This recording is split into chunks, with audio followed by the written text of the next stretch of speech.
Halo, assalamualaikum warahmatullahi wabarakatuh.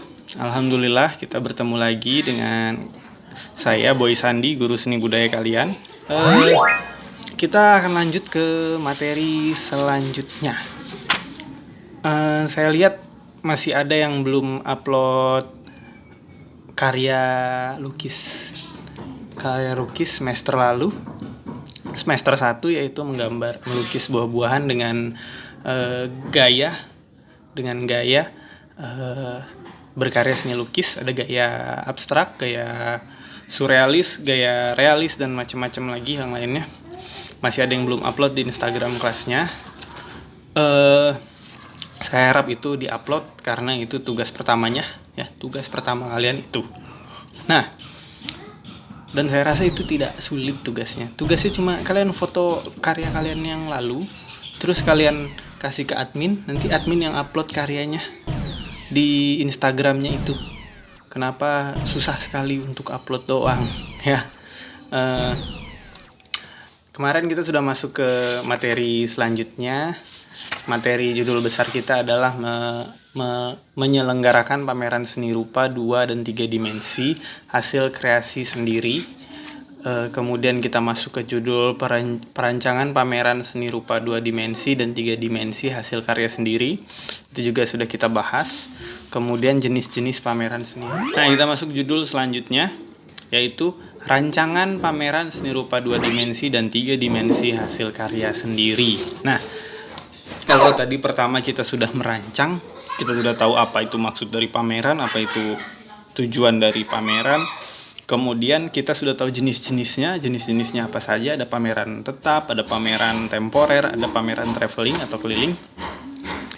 Kemudian sekarang kita akan masuk ke rancangan pameran seni rupa 2 dimensi, 3 dimensi.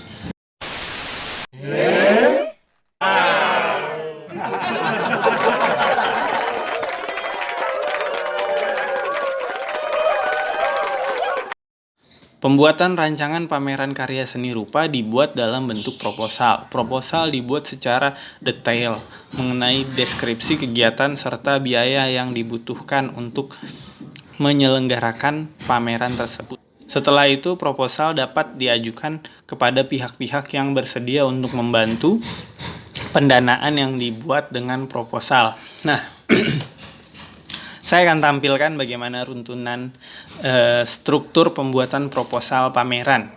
Jadi ketika kita sudah tahu apa jenis pameran, kemudian kita tahu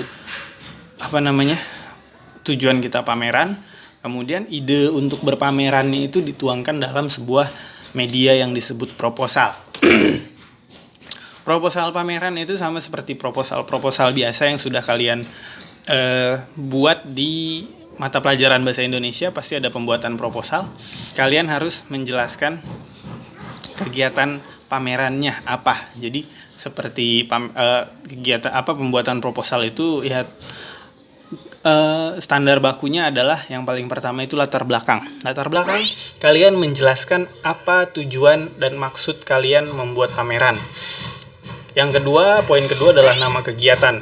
Setelah kalian tahu tujuannya, kalian rangkumkan semua latar belakang kalian itu dalam satu judul kegiatan pameran. Nah, misalkan kalian membuat latar belakang kreasi dan apresiasi seni di kalangan siswa. Tujuannya itu untuk memperlihatkan, mungkin kalian bisa rangkumkan, kalian rangkai kata-katanya untuk memperlihatkan kreativitas seni atau kreativitas dari anak-anak Mantusi dalam media karya seni rupa. Kemudian nama kegiatannya adalah Pameran Karya Seni Rupa MAN 1 Bekasi angkatan maksudnya kelas 12 misalkan.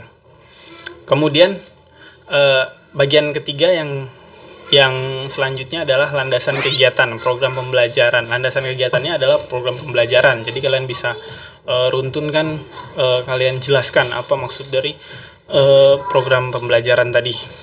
Atau kalian bisa masukkan ke kegiatan tahunan OSIS dan sebagainya, terserah kalian.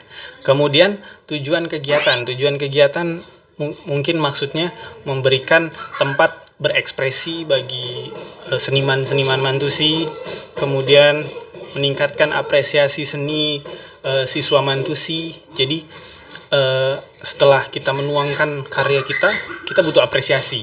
Jadi seperti orang sudah bikin musik, harus ada yang mendengarkan, jadi harus ada yang apresiasi. Kemudian memberikan motivasi kepada siswa-siswa Mantusi, mungkin tujuannya itu. Kalian bisa rangkumkan maksud dan tujuannya tadi. Kemudian waktu dan tempat, misalkan waktunya hari Senin setelah upacara atau hari Sabtu pada saat ekskul, tanggal berapa tahun 2021. Kemudian jam berapa, misalkan karena pamerannya itu dibuka jam 9 pagi sampai jam 12 malam misalkan gitu ya.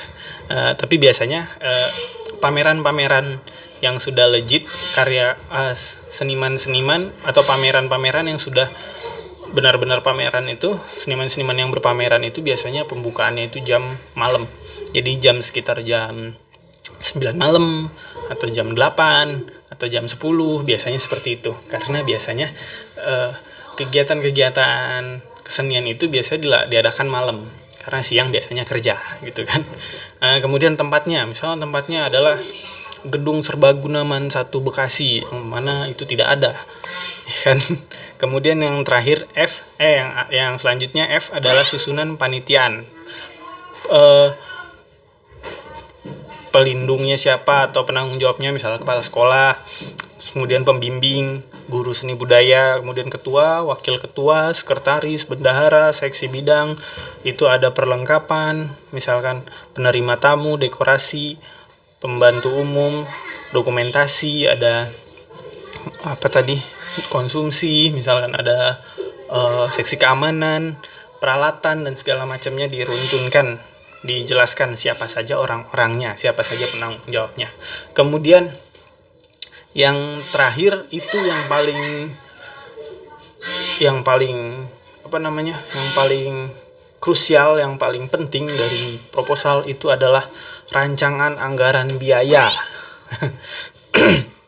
Jadi pameran itu tidak akan berjalan kalau tidak ada biaya, makanya dibuat proposal untuk tadi yang saya jelaskan. Proposal diajukan kepada pihak-pihak yang bersedia untuk membantu kegiatan pameran tersebut. Nah, rancangan biaya ini ya sumber dana dan pengeluaran. Biasanya sumber dananya dari mana kita buat, misalkan dari patungan kelas atau dari sponsornya siapa, misal sponsornya kepala sekolah atau kelas atau OSIS, atau kalian bisa buat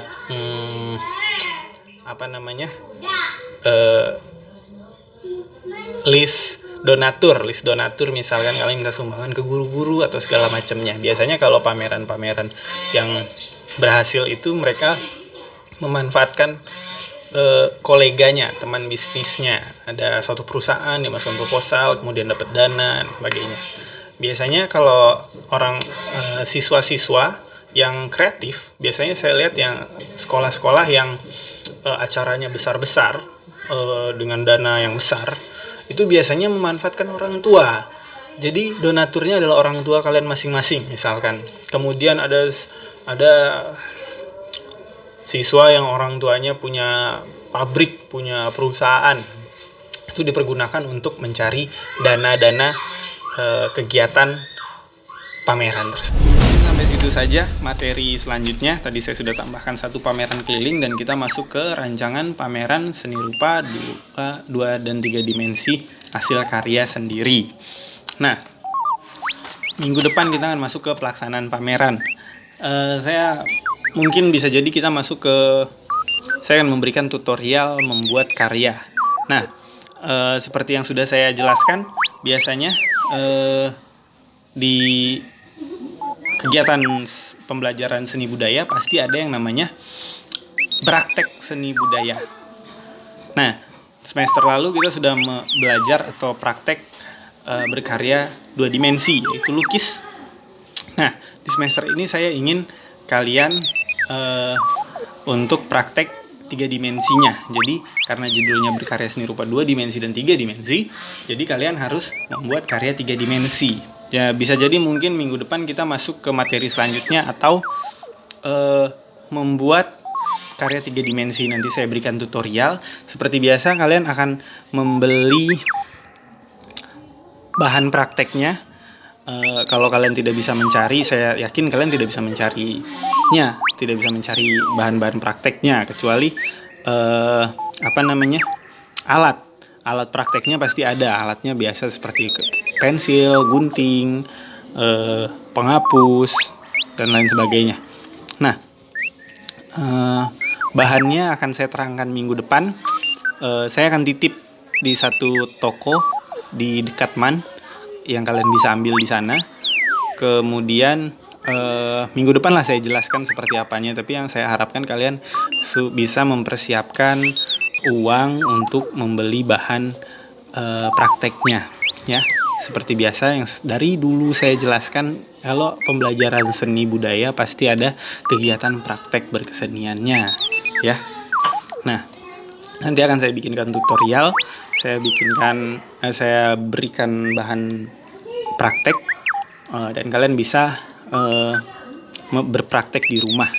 Nah, untuk kegiatan praktek ini akan saya berikan waktu beberapa minggu untuk pembuatannya. Mungkin itu saja. Sampai berjumpa lagi di minggu depan di materi selanjutnya. Semoga kalian tetap sehat, tetap baik-baik saja. Saya pamit. Assalamualaikum warahmatullahi wabarakatuh.